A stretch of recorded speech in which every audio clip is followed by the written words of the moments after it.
नमस्कार, स्वागत है आप सभी का ब्लॉक एजुकेशन ऑफिसर 2019 के लिए जो हम लोगों ने वीडियो सीरीज स्टार्ट की थी। आज उसमें हमारा ये दूसरा लेक्चर है जिसमें हम लोग इन्वायरमेंट और इकोलॉजी के पार्ट सेकंड में विभिन्न अंतर्राष्ट्रीय संगठन, सम्मेलन, समझौते एवं रिपोर्ट्स, लेकिन किससे संबंधित? क्लाइमेट चेंज यानी जलवायु परिवर्तन पर 1972 से लेके अब तक जो विभिन्न सम्मेलन हुए हैं, समझौते हुए हैं, कई सारे अंतर्राष्ट्रीय संगठनों का गठन हुआ है और बहुत सारे जो है अभी समय जिनको कन्वेंशन कहते हैं उन पर हस्ताक्षर हुए हैं। आपने जो है जैसे पृथ्वी सम्मेलन, कॉप, UNCD, तो इस तरह के सारे जो है जितने भी इम्पोर्टेंट एस्पेक्ट है उसको हम इस लेक्चर में देखेंगे। वीडियो स्टार्ट करने से पहले बता दूं कि हम लोग वीडियो के माध्यम से, फ्री वीडियो के माध्यम से आप सभी को जो है इस परीक्षा की तैयारी करवा रहे हैं, जिसमें जो है मेरा ये दूसरा लेक्चर है। लेकिन साथ ही साथ आप जो है तैयारी को और परफेक्ट बनाना चाहते हैं तो हमारी ये जो टेस्ट प्रोग्राम है, टेस्ट श्रृंखला है, इसको आप ज्वाइन कर सकते हैं, जिससे वीडियो के साथ ही साथ जो है आप प्रैक्टिस भी कर सकें और आपको व्याख्यात्मक हल के रूप में प्रश्नों के नोट्स भी प्राप्त हो चुके हैं। तो बहुत ही इम्पॉर्टेंट सीरीज है ये। अगर आपने इसको नहीं देखा है तो सबसे पहले जो है आप हमारा टेस्ट संख्या 1 जो कि फ्री डेमो टेस्ट है, इसको डाउनलोड कर लीजिए। उसके लिए आपको डिकोड एग्ज़ाम का ऐप डाउनलोड करना पड़ेगा। डिकोड एग्ज़ाम ऐप डाउनलोड करने के बाद जो है आप उसमें लॉगिन करेंगे और आप ऐप्स जहाँ पर टेस्ट सेक्शन है उसमें जाकर वहाँ पे PDF को डाउनलोड कर सकते हैं और ऑनलाइन टेस्ट दे सकते हैं। तो इसमें कुल कितने टेस्ट प्रोग्राम हैं? इसमें हमारे पास जो है कुल 15 टेस्ट हैं। 15 टेस्ट में 11 फुल सिलेबस पर यानी पूरे पैटर्न पर जो है आधारित टेस्ट है, जिसमें 120 प्रश्न होंगे। साथ ही 4 करंट अफेयर्स के स्पेशल टेस्ट जो है सबसे लास्ट में कराए जाएंगे, क्योंकि लोक सेवा आयोग की परीक्षाओं में करंट अफेयर्स का जो है विशेष महत्व होता है। साथ ही हर टेस्ट की आपको PDF प्राप्त होगी और टेस्ट के लिए कोई भी समय की बाध्यता नहीं है। आप जब फ्री हों तब आप उस समय पर टेस्ट दें, जितनी बार चाहें उतनी बार आप उस टेस्ट को रिपीट कर सकते हैं। टेस्ट बाइलिंगुअल है, जो उसकी सबसे बड़ी विशेषता है कि टेस्ट के जो क्वेश्चंस हैं वो बाइलिंगुअल है, लेकिन जो व्याख्या दी गई है वो हिंदी में दी गई है। तो ये सारी विशेषताएं हैं और ये विशेषताएं समझने के लिए आपको ये जो है फ्री डेमो टेस्ट पढ़ना पड़ेगा। जब आप इस PDF को पढ़ेंगे तो आप जान जाएंगे कि हम जो है किस तरह की डिस्क्रिप्टिव टेस्ट श्रृंखला की बात कर रहे हैं, जो आपको BEO का एग्ज़ाम पास कराने में सहायक सिद्ध हो सकती है। तो चलिए स्टार्ट करते हैं आज का लेक्चर। सबसे पहले हम देखते हैं स्टॉकहोम सम्मेलन। तो ये कहाँ पर आयोजित हुआ था? जितने भी आज हम टॉपिक पढ़ेंगे सब विभिन्न एग्जामों में पूछा गया है, इसलिए इसको ध्यान से पढ़िएगा और हो सके तो साथ में नोट्स बनाते चलिएगा। स्टॉकहोम सम्मेलन ये स्वीडन में आयोजित हुआ था।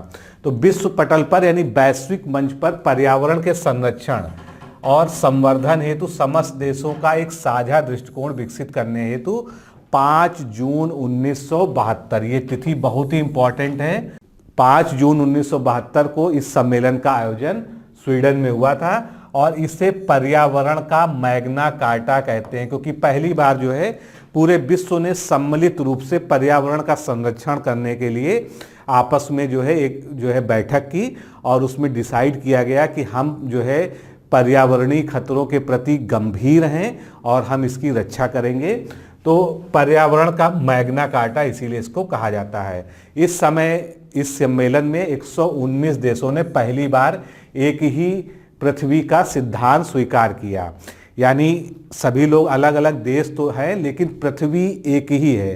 पृथ्वी एक ही है, इसका क्या मतलब कि सभी के लिए पृथ्वी एक ही है और सभी को जो है पृथ्वी पर जो पर्यावरण का संकट बढ़ रहा है उसको मिलकर जो है हटाना होगा।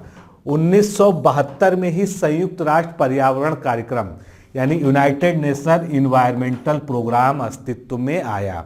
तो ये 1972 का जो साल है वो बहुत ही इंपॉर्टेंट है, उसमें कई चीज़ें हुई एक साथ। तो पहली बार जो है संयुक्त राष्ट्र पर्यावरण कार्यक्रम अस्तित्व में आया और चूंकि 5 जून 1972 को ये स्वीडन में स्टॉकहोम सम्मेलन हुआ था, इसीलिए 5 जून को विश्व पर्यावरण दिवस या वर्ल्ड एनवायरनमेंट डे प्रत्येक वर्ष मनाया जाता है। तो ये इम्पोर्टेंट जो है एस्पेक्ट है। फिर इसके बाद जो है क्या हुआ, अगला जो है जो बड़ा इवेंट आया पर्यावरण के रक्षा के लिए ग्लोबल लेवल पे, उसको हम पृथ्वी शिखर सम्मेलन या अर्थ समिट 1992 कहते हैं। ये 1992 में हुआ था और बहुत ही इंपॉर्टेंट है, पूछा भी जा चुका है। स्टॉकहोम सम्मेलन 1972 की 20वीं वर्षगांठ, यानी जब उसकी 20वीं एनिवर्सरी वर्षगांठ हुई तो मनाने के लिए यूनाइटेड नेशनल एनवायरमेंटल प्रोग्राम द्वारा ब्राजील की राजधानी रियो डी जेनेरियो में इसका आयोजन किया गया। तो रियो डी जेनेरियो में इसका आयोजन हुआ, इसीलिए इसको रियो समिट या रियो सम्मेलन के नाम से भी जानते हैं, जो देखिए यहाँ पर लिखा हुआ है रियो सम्मेलन। इसका आधिकारिक नाम पर्यावरण एवं विकास पर संयुक्त राष्ट्र सम्मेलन था। तो आधिकारिक नाम यानी ऑफिशियल नेम इसको शॉर्ट में है UNCED कहते हैं, the United Nations conference on environment and development, UNCED। बाकी आप जो है इसको पृथ्वी सम्मेलन, रियो सम्मेलन, इन सब नामों से भी जानते हैं। इसी सम्मेलन में संयुक्त राष्ट्र का जलवायु परिवर्तन पर फ्रेमवर्क कन्वेंशन की स्थापना की गई थी। तो ये अगला महत्वपूर्ण कदम था जब संयुक्त राष्ट्र का जो है फ्रेमवर्क ऑन क्लाइमेट चेंज स्थापित हुआ और इसको नाम क्या दिया गया, UNFCCC। याद रखिएगा, फुल फॉर्म भी कभी कभी पूछ लिया जाता है वनडे एग्जाम्स में। UNFCCC का फुल फॉर्म है United Nations framework convention on climate change. इसकी स्थापना जो है इसी सम्मेलन में की गई। यानी अगर इसको अलग से पूछ लिया जाता है तो आपको पता होना चाहिए कि 1992 में इसकी स्थापना हुई। जिन सदस्य देशों ने UNFCCC को सत्यापित किया वही कॉन्फ्रेंस ऑफ पार्टीज में जो है शामिल हुए, या उनको कॉन्फ्रेंस ऑफ पार्टीज कहा गया, जिसको हम COP के नाम से जानते हैं। इसके बारे में भी आगे हम डिटेल में पढ़ेंगे। कॉप करके सम्मेलन होते रहते हैं, COP 21 इस तरह से। तो जिन्होंने UNFCCC को सत्यापित किया का मतलब जिन्होंने उसको वेरीफाई किया और उसके साथ जुड़ गए उस कन्वेंशन के साथ में, वो जो है सारे देश कॉप के अंदर शामिल हो गए, यानी कॉन्फ्रेंस ऑफ पार्टीज कहलाए। अब पृथ्वी शिखर सम्मेलन में ही जो है अगला जो है इंपॉर्टेंट क्या रहा, तो सतत विकास की अवधारणा को सुनिश्चित करने के लिए एक व्यापक कार्रवाई योजना बनाने हेतु एजेंडा 21 को स्वीकृत किया गया है। PCS में काफी पहले क्वेश्चन आया था, एजेंडा 21 किससे संबंधित है। तो एजेंडा 21 सतत विकास की अवधारणा, वो भी किसकी, पर्यावरण के सतत विकास की अवधारणा से संबंधित है। एजेंडा 21 सतत विकास के संबंध में संयुक्त राष्ट्र की एक गैर बाध्यकारी कार्य योजना है। यानी ये इन्फोर्सेबल नहीं है, कोई किसी देश के साथ जबरदस्ती नहीं है कि वो इसको माने ही या अपने स्तर पर अपनाए, लेकिन ये जो है एक गाइडलाइन जैसी है, कार्य योजना है ये, जिसे 1992 के रियो पृथ्वी सम्मेलन में अपनाया गया। तो इसको एजेंडा 21 कब अपनाया गया ये भी पूछा जा सकता है, 1992 में रियो सम्मेलन के दौरान, जिसकी हम बात कर रहे हैं। और ये गैर बाध्यकारी जो है एक समझौता है जिसमें बताया गया है कि किस तरह से हमको अपने पर्यावरण की रक्षा करनी चाहिए, क्या उसके लिए गाइडलाइंस होती हैं। अब इसको एजेंडा 21 नाम क्यों दिया गया, ये भी जो है एक इम्पॉर्टेंट एस्पेक्ट है। तो एजेंडा 21 में 21वीं शताब्दी को संदर्भित किया गया है, यानी जो क्लाइमेट चेंज है उसका जो सबसे पहला जो है घातक प्रभाव दिखना शुरू हो रहा है वो 21वीं शताब्दी में हो रहा है, इसीलिए इसको एजेंडा 21 नाम दिया गया। ये विश्व भर के संगठनों और सरकारों को स्थानीय एजेंडा 21 अपनाए जाने की पैरवी करता है, यानी ये चाहता है कि जो है सभी सरकारें विश्व भर की एजेंडा 21 को अपनाएं और प्रदूषण को कम करें, जिससे कि पर्यावरण की जो है रक्षा हो सके। इस सम्मेलन का प्रमुख लक्ष्य क्या था? पर्यावरणीय संरक्षण, वैश्विक तापन यानी मैं आपको बता दूं ग्लोबल वार्मिंग, संपोषणीय विकास पर राष्ट्रों का एक मंच पे लाना और पर्यावरणीय संबंधी चिंताओं का समाधान ढूंढना, जो हम सब जो है इसमें देख चुके हैं। अब UNFCCC की हमने बात की। UNFCCC के बारे में थोड़ा और डिटेल में चलते हैं। तो 1992 के पृथ्वी सम्मेलन के सदस्य राष्ट्रों द्वारा सत्यापित ये प्रथम बहुपक्षीय कन्वेंशन था, यानी ये पहला ऐसा अभिसमय या कन्वेंशन था जो पहली बार जो है पृथ्वी सम्मेलन के सदस्य राष्ट्रों द्वारा सत्यापित किया गया था। UNFCCC 21 मार्च 1994 से प्रभावी हुआ, यानी ये फोर्स में कब आया? 21 मार्च 1994 में। और इसको अगर स्थापना की बात की जाए तो ये जो है 1992 में पृथ्वी सम्मेलन या रियो सम्मेलन में जो है ये स्थापित हुआ था तथा 1995 से इसकी वार्षिक बैठकों का आयोजन, जिसको कॉप कहा जाता है, कॉन्फ्रेंस ऑफ पार्टीज, शुरू हुई। वर्तमान में 197 देश इस कन्वेंशन को सत्यापित किया है, यानी इसके साथ जुड़ चुके हैं। UNFCCC का प्रथम सम्मेलन, जिसको हम COP1 कहते हैं, इंपॉर्टेंट है क्योंकि किसी भी अंतर्राष्ट्रीय संगठन का जो पहला सम्मेलन होता है ये प्रायः एग्जाम में पूछा जा सकता है। तो COP1 जो है कहाँ हुआ था? बर्लिन यानी जर्मनी में 1995 में हुआ था। COP25 का आयोजन 2019 में मैड्रिड में, यानी जो रिसेंट सबसे हुआ है वो कहाँ पर हुआ है? मैड्रिड। कहाँ पर है? स्पेन में संपन्न हुआ। और अगला कॉप, जिसको हम COP26 कहेंगे, ये कहाँ पर होगा? 2020 में ग्लासगो। ग्लासगो कहाँ? स्कॉटलैंड में है। तो आपने अभी तक क्या समझा? 1992 में जो है ये फ्रेमवर्क की गठन हुआ UNFCCC। उसके बाद 21 मार्च 1994 को ये इन्फोर्स हुआ, यानी प्रभाव में आ गया। 1995 में पहला कॉप सम्मेलन आयोजित हुआ जो कि बर्लिन में हुआ। 2019 में COP25 का आयोजन मैड्रिड स्पेन में हुआ और अगला 26वां कॉप जो है ये ग्लासगो स्कॉटलैंड में 2020 में होगा। फिर अब यहाँ पर विशेष ध्यान देने की बात है कि 2015 में COP21 में पेरिस समझौता हुआ था। पेरिस समझौते को हम लोग अभी आगे डिटेल में पढ़ेंगे।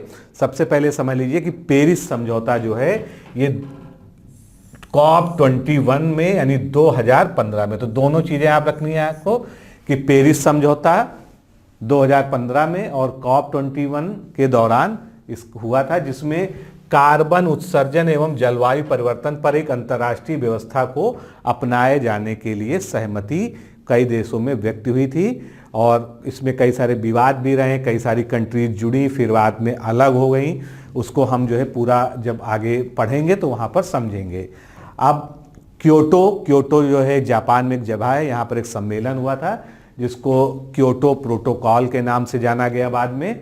तो ये जो है डायरेक्टली किससे संबंधित है? Green house gases. कभी कभी मिलान में क्वेश्चन आ जाते हैं कि कौन सा सम्मेलन किससे या कौन सा कन्वेंशन किससे रिलेटेड है। तो अगर आपके सामने क्योटो प्रोटोकॉल है तो ये जो है ग्रीन हाउस गैसेज से संबंधित है, या इसको ओजोन से जोड़ के भी देखा जा सकता है, क्योंकि ग्रीन हाउस गैसेज जो है हमारे एक तो वायुमंडलीय तापन यानी ग्लोबल वार्मिंग करती हैं, साथ में जो है ओजोन लेयर को भी नुकसान पहुंचाती हैं। तो ग्रीन हाउस गैसों के उत्सर्जन यानी इमिशन को कंट्रोल करने के लिए विकसित देशों में एक बाध्यकारी वचनबद्धता को सुनिश्चित करने हेतु ये प्रोटोकॉल डिजाइन हुआ था। अब यहां पर जो है ब्रैकेट में लिखा है एनेक्सर 1। एनेक्सर 1 क्या है? ये विकसित देशों का जो है एक नाम की लिस्ट है जिसको एनेक्सर 1 में रखा जाता है, और इसके बारे में यहीं पर जान लेते हैं जिससे आपको कोई भी डाउट ना रह जाए इसके बारे में। तो एनेक्सर 3 तरह के हैं, 1, 2 और नॉन एनेक्स कंट्रीज, ये कंट्रियों की कैटेगरी है। तो अगर हम विकसित देशों को देखें तो ये एनेक्सर 1 में आते हैं, और 2 में भी आते हैं, लेकिन उनमें एक डिफरेंस है जिसको हमको समझना है। 1992 के समय जो organisation for economic operations cooperation and development के सदस्य थे, यानी OECD के जो लोग सदस्य थे, साथ ही इस श्रेणी में वो देश भी सम्मिलित हैं जिनकी अर्थव्यवस्था उस समय संक्रमण से गुजर रही थी, यानी वो इकोनॉमिक ट्रांजिशन के दौर से गुजर रहे थे। तो वो सभी देश इसमें शामिल हैं, लेकिन पहली शर्त क्या है, जो 1992 में OECD के सदस्य भी थे। तो ऐसे लोग जो है, ऐसी कंट्रीज एनेक्सर 1 में आएंगी, जिनको उसके बाद परिशिष्ट 2 या एनेक्सर 2 की कंट्रीज कौन है, इसके अंदर भी OECD के ही सदस्य देश हैं, लेकिन यहां पर अर्थव्यवस्था का जो है अंतर है। अर्थव्यवस्था का क्या अंतर है, उनकी अर्थव्यवस्था संक्रमण काल से नहीं गुजरी है, या दूसरे शब्दों में कहें तो इकोनॉमीज इन ट्रांजिशन के देश जो एनेक्सर एन में शामिल हैं, इनको छोड़ दिया जाए तो जितने भी बाकी OECD के सदस्य देश हैं वो सभी एनेक्सर 2 में आते हैं। इस श्रेणी के देशों को वित्तीय सहायता द्वारा विकासशील देशों की ग्रीन हाउसेज गैसेज उत्सर्जन कम करने संबंधी गतिविधियों में मदद करनी होती है, क्योंकि विकसित देश जो हैं ये ग्रीन हाउस गैसों का बहुत ज़्यादा उत्सर्जन करते हैं, और यहीं पर एक टर्म उत्पन्न होता है कार्बन क्रेडिट, जो भी आगे हम डील करेंगे। तो अब एनेक्सर 1 की कंट्रीज अब पूरी लिस्ट में दिखा सकता था आपको, लेकिन यहाँ कोई उसकी बहुत आवश्यकता नहीं है। जितने भी बाल्टिक कंट्रीज हैं, रशियन फेडरेशन के देश हैं, फिर विभिन्न मध्य और पूर्वी यूरोपियन देश जिनको हम विकसित देशों के नाम से जानते हैं। फिर एक तीसरी कैटेगरी है जो नॉन एनेक्सर कंट्रीज हैं। तो नॉन गैर परिशिष्ट हैं, इस श्रेणी में ज़्यादातर विकासशील देश हैं, जैसे भारत भी इसी श्रेणी में है, जिन पर जलवायु परिवर्तन का सर्वाधिक प्रतिकूल प्रभाव पड़ सकता है। इन देशों में कन्वेंशन के तहत तकनीकी हस्तांतरण, निवेश और ऐसी गतिविधियों का आयोजन पर जोर दिया गया जो ग्रीन हाउस गैसेज उत्पन्न होने वाले प्रभावों को इन्हें बचाया जा सके। तो इनमें जो है मुख्यतः सारे विकसित देश हैं जो वल्नरेबल हैं इसके लिए, ग्रीन हाउस गैसेज के लिए। अब हम वापस चलते हैं, हम जो पढ़ रहे थे क्योटो प्रोटोकॉल। तो UNFCCC के तीसरे सम्मेलन यानी COP3 में क्योटो जो है सम्मेलन जापान में जो आयोजित हुआ 11 दिसंबर 1997 को ये अपनाया गया। तो यहाँ पर याद रखने वाली बात क्या हो गई कि COP3 में, जो कि क्योटो में जापान में, जो एक जापान का शहर है, यहाँ पर 11 दिसंबर 1997 को क्योटो प्रोटोकॉल को सारी कंट्रीज ने, जो इसके मेंबर कंट्रीज हैं, उन्होंने अडॉप्ट किया।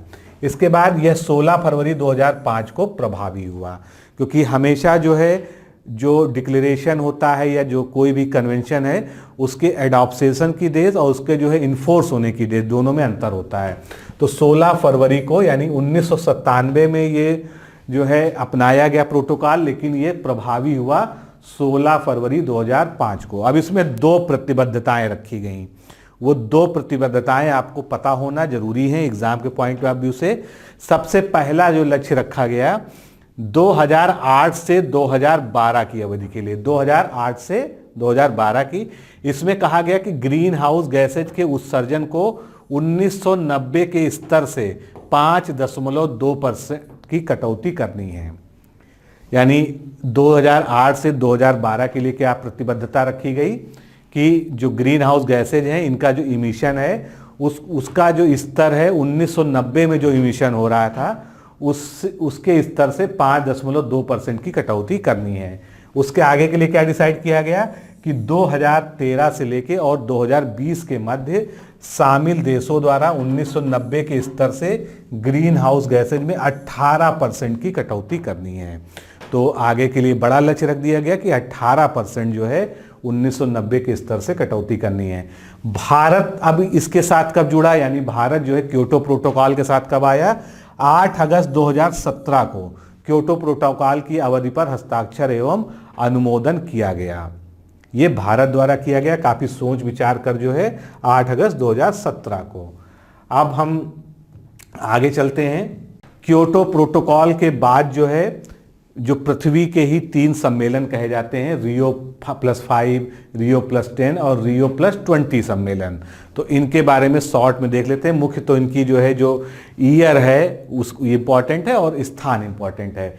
तो रियो +5, रियो कब हुआ था? 1992 में हुआ था, उसमें 5 जोड़ दीजिए, तो यानी ये सम्मेलन जो है 5 वर्षों बाद 23 से 27 जून 1997 को हुआ था। तो पहली चीज आपको याद रखनी है कि जिसको हम रियो +5 सम्मेलन कह रहे हैं वो जो है 1997 में आयोजित हुआ था। ठीक है, इसके बाद ये संयुक्त राष्ट्र महासभा का विशेष बैठक थी जिसमें एजेंडा 21 की समीक्षा की गई थी, क्योंकि एजेंडा 21 जो है जारी कर दिया गया था, लेकिन उसकी समीक्षा की गई कि किन देशों ने इसको अपनाया, किन सरकारों ने इसको अपनाया, इस पे क्या काम हुआ, तो उसका रिव्यू किया गया इसमें। फिर बात करते हैं रियो प्लस, तो रियो मतलब 1992 और +10, यानी 10 वर्ष बाद 2002 में जोहान्सबर्ग कहाँ है? दक्षिण अफ्रीका में ये आयोजित हुआ। बस इतना आपको याद रखना है। फिर इसके बाद रियो +20, तो रियो +20 यानी 20 साल बाद यहीं पर जो है धारणीय विकास की संकल्पना का इस सम्मेलन में जन्म हुआ। धारणीय विकास पर संयुक्त राष्ट्र सम्मेलन का लघु नाम जो जून 2012 में रियो डी जेनेरियो में संपन्न हुआ, इसका शीर्षक था the future we want. The future we want, ये जो है इसका टाइटल दिया गया, ये समझ लीजिए उसकी थीम निर्धारित की गई। आगे चलते हैं, अब हम जोहान्सबर्ग सम्मेलन की बात करते हैं 2002 की। तो इसे द्वितीय पृथ्वी सम्मेलन भी कहते हैं। पहला पृथ्वी सम्मेलन किसे कहते हैं? रियो वाले को, रियो डी जेनेरियो में जब हुआ था ब्राजील में 1992 में, और द्वितीय पृथ्वी सम्मेलन यानी सेकेंड अर्थ समिट कहा जाता है जोहान्सबर्ग सम्मेलन को, जो 2002 में हुआ। इस सम्मेलन का प्रमुख लक्ष्य सतत विकास यानी सस्टेनेबल डेवलपमेंट पर नई राजनीतिक प्रतिबद्धता को स्थापित करना। सतत विकास क्या है? सतत विकास का अर्थ यह है कि मानव सभ्यता विकसित हो लेकिन उसके साथ में पर्यावरण की क्षति ना हो, यानी पर्यावरण में मानव भी शामिल है, तो मानव ऐसे क्रियाकलाप ना करे या हमारे द्वारा ऐसे काम ना किए जाएं कि हमारा जो है पर्यावरण की क्षति हो, लेकिन साथ ही हम ऐसे उपाय अपनाएं कि हमारी जो इकोनॉमिक ग्रोथ हो रही है, हमारी जो पॉलिटिकल ग्रोथ हो रही है, हमारी जो सोशल ग्रोथ हो रही है, हमारी जो कल्चरल ग्रोथ हो रही है, वो सब जारी रहे। उसके बाद भी जो है पर्यावरण को कम से कम क्षति पहुंचे, तो इसी को जो है सतत विकास कहते हैं। अभी इसको एक अलग जो है उसमें डील करेंगे हम लोग। ये सम्मेलन सितंबर 2002 में जोहान्सबर्ग यानी दक्षिण अफ्रीका में हुआ। पृथ्वी सम्मेलन 1992 के निर्णयों की समीक्षा की गई। तो पृथ्वी सम्मेलन 1992 यानी रियो वाला जो था उसमें जो निर्णय लिए गए थे उसकी जो क्या प्रगति रही उसको जो है इसमें किया गया। अब बात करते हैं स्टॉकहोम कन्वेंशन। स्टॉकहोम कन्वेंशन कब हुआ? 2001 में स्वीडन के स्टॉकहोम में यह हस्ताक्षरित हुआ तथा मई 2004 में यह प्रभावी हुआ। तो देखिए एग्जाम के पॉइंट ऑफ व्यू से ये दो चीजें सबसे पहले बहुत इंपॉर्टेंट हैं कि स्टॉकहोम आप जानते हैं स्वीडन में है, इसलिए जगह की कोई चिंता नहीं है। 2001 में यह हस्ताक्षरित हुआ यानी, और उसके बाद ये कन्वेंशन मई 2004 में जो है प्रभावी हो गया। यह अभी समय स्थायी कार्बनिक प्रदूषकों के उत्पादन व प्रयोग को समाप्त करने या सीमित करने पे है। अब जैसे मैंने बताया ना कि जैसे क्योटो प्रोटोकॉल किससे संबंधित है, तो इसी तरह से पूछा जा सकता है कि स्टॉकहोम कन्वेंशन या स्टॉकहोम अभी समय जो है या समझौता जो है ये किसके संबंधित है? स्थायी कार्बनिक प्रदूषकों यानी जो परमानेंट टाइप के जो है ऑर्गेनिक पोल्यूटेंट्स हैं उनके उत्पादन या प्रयोग को समाप्त करना या बहुत सीमित करने पर है, क्योंकि उससे बहुत ज़्यादा प्रदूषण होता है। फिर डर्टी डोजन के 12 प्रदूषकों में 9 के प्रयोग पर प्रतिबंध। अब यहाँ पर आपके सामने एक नया टर्म आ गया, डर्टी डोजन। हो सकता है आप में से कुछ लोग जानते हो जिन्होंने थोड़ा डीप पढ़ा हो। अब हम बात करते हैं डर्टी डोजन आखिर है क्या। डोजन मतलब तो जो है 1 दर्जन आप जानते हैं यानी 12, और डर्टी मतलब खराब। तो ऐसे पोल्यूटेंट्स जिनको हम क्या कहते हैं, पॉप्स कहते हैं, POPS, 12 पॉप्स यानी परसिस्टेंट ऑर्गेनिक पोल्यूटेंट्स। ये जो है बहुत ज़्यादा जो है चिंता का विषय थे तब भी और आज भी। इनको मिलाकर डर्टी डोजेंस कहा जाता है। पॉप्स में क्या विशेषता होती है, इनमें दो चीज़ें होती हैं। पहला तो ये बायो एक्यूमुलेशन का गुण इनमें पाया जाता है और साथ ही जो है बायो मैग्निफिकेशन का गुण पाया जाता है। अगर आपने इसको पढ़ा होगा तो आप जानते होंगे, आगे हम लोग इसको और डिटेल में पढ़ेंगे। यहाँ पर इतना समझ लीजिए, बायो एक्यूमुलेशन यानी ऐसा प्रदूषक जो आपके शरीर में प्रवेश करता है, चाहे जिस माध्यम से, चाहे वायु के माध्यम से, मृदा के माध्यम से, आपने कुछ खाया उसके साथ में, और वो किस तरह का है, परसिस्टेंट ऑर्गेनिक पोल्यूटेंट है, यानी पॉप्स है। वो आपके शरीर में प्रवेश करता है और आपकी सेल्स में जो है वो डिपॉजिट हो जाता है और वो किसी भी तरह से ख़त्म नहीं होता है। सेल्स में डिपॉजिट हो गया यानी हमारी कोशिकाओं में एक बार वो जो है डिपॉजिट हो गया। उसके बाद क्या हुआ, बायोमैग्निफिकेशन। बायोमैग्निफिकेशन उस प्रक्रिया को कहते हैं जब कोई पोल्यूटेंट जैविक रूप से लगातार जो है अपने, मान लीजिए अभी हमारे अंदर जो है कोई पॉप जो है वो 10 गुना है, लेकिन जब वो अगले स्तर पर जाएगा तो वो 20 गुना हो जाए या 100 गुना हो जाए, इसको क्या कहते हैं, बायोमैग्निफिकेशन, हिंदी में जो है जैव आवर्धन नाम से जानते हैं। तो बायोमैग्निफिकेशन या जैव आवर्धन की प्रक्रिया से ये लगातार लिविंग सिस्टम में बढ़ता रहता है, इनकी मात्रा बढ़ती रहती है, जो एक बहुत ही चिंता का विषय है। अब इसका सबसे कॉमन एग्जाम्पल है डीडीटी। इसीलिए कहा जाता है कि जो कीटनाशक हैं, कृत्रिम कीटनाशक, इनका प्रयोग जो है खेती में नहीं करना चाहिए, कम से कम करना चाहिए, क्योंकि इनमें जो है बायो एक्यूमुलेशन और बायो मैग्निफिकेशन ये दोनों ही गुण पाए जाते हैं। तो ये हमारी खाद्य श्रृंखला यानी फूड चेन में इंटर कर जाते हैं और उसमें परसिस्ट करते हैं, लगातार मैग्नीफाई करते रहते हैं। यही इनकी सबसे बड़ी प्रॉब्लम है। अब ये जो 12 हैं, इनके नाम हैं एल्ड्रिन, कॉड्रिन, डीडीटी, डाइल्ड्रिन, डायोक्सिन्स, एंड्रिन, फ्यूरांस, ये सभी जो है तो ज़्यादातर जो है इनमें से उर्वरक के रूप में, फर्टिलाइजर के रूप में या कीटनाशक के रूप में जो है प्रयोग होते हैं। इसके अलावा 16 और जो है केमिकल्स को एडिट किया गया है इस लिस्ट में, लेकिन ये बाद में ऐड किए गए हैं, 2017 में इनको ऐड किया गया है। तो अभी जो हम डर्टी डोजन की बात कर रहे थे वो यही है।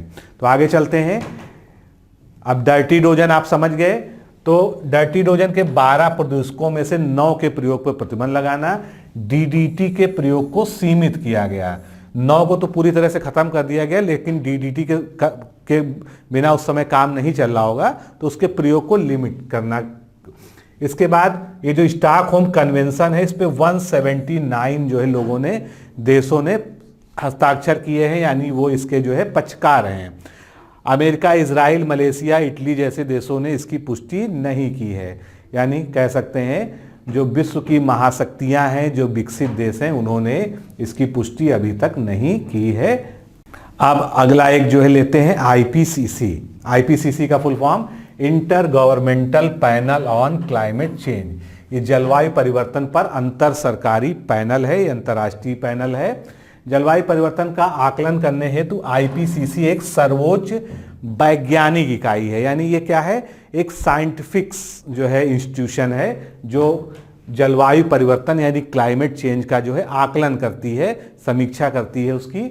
इसकी स्थापना 1988 में संयुक्त राष्ट्र पर्यावरण कार्यक्रम यानी यूएनईपी और विश्व मौसम संगठन यानी WMO के द्वारा की गई थी। तो सबसे जरूरी क्या है आपके सामने, पहले 1988 में जो है इसकी स्थापना हुई और इसकी स्थापना जो है संयुक्त राष्ट्र पर्यावरण कार्यक्रम और विश्व मौसम संगठन के द्वारा की गई। इसका मुख्यालय कहाँ पर है, जिनेवा, जो कि स्विट्जरलैंड में है। इसका प्रमुख कार्य क्या है, जलवायु परिवर्तन पर वैज्ञानिक तकनीकी का आकलन करना, यानी साइंटिफिक टेक्नोलॉजी, जो साइंटिफिक इंफॉर्मेशन है उसको उपलब्ध कराना तथा जलवायु परिवर्तन से संबंधित समस्याओं और उनके अनुकूल समाधान पर रिपोर्ट्स पब्लिश करना, जिससे कि जो है जितनी भी एजेंसीज हैं, जितने भी लोग इससे जुड़े हुए हैं और जन सामान्य भी इसके बारे में जान सके कि जो क्लाइमेट चेंज हो रहा है वो किस दर से हो रहा है, कितना भयावह स्थिति है। वर्तमान समय में इस जो है पैनल के 195 देश हैं। सदस्य हैं और इसकी पहली रिपोर्ट 1990 में प्रकाशित हुई थी और इसकी 5वीं आकलन रिपोर्ट जो कि अभी के लिए लेटेस्ट है ये 2014 में जारी हुई थी। तो ये हमने जाना आईपीसीसी के बारे में। अगला हम देखते हैं जो आज के लिए हम यहाँ पर जो है इतना पढ़ा के समाप्त करेंगे, फिर आगे जोड़ेंगे इसमें अगले उसमें स्वच्छ विकास तंत्र यानी क्लीन डेवलपमेंट मैकेनिज्म, जिसको हम सीडीएम कहते हैं। सीडीएम पहली वैश्विक पर्यावरणीय निवेश एवं क्रेडिट योजना है। तो ये वही चीज़ है जहाँ से कार्बन क्रेडिट की संकल्पना का जन्म हुआ है। तो इसको समझते हैं। पहली वैश्विक यानी ग्लोबल पर्यावरणीय निवेश तथा क्रेडिट योजना है जो क्योटो प्रोटोकॉल के अनुच्छेद 12 में वर्णित है। यानी कहीं ना कहीं जो है ये जो बना है इसके पीछे क्या है, क्योटो प्रोटोकॉल का जो है।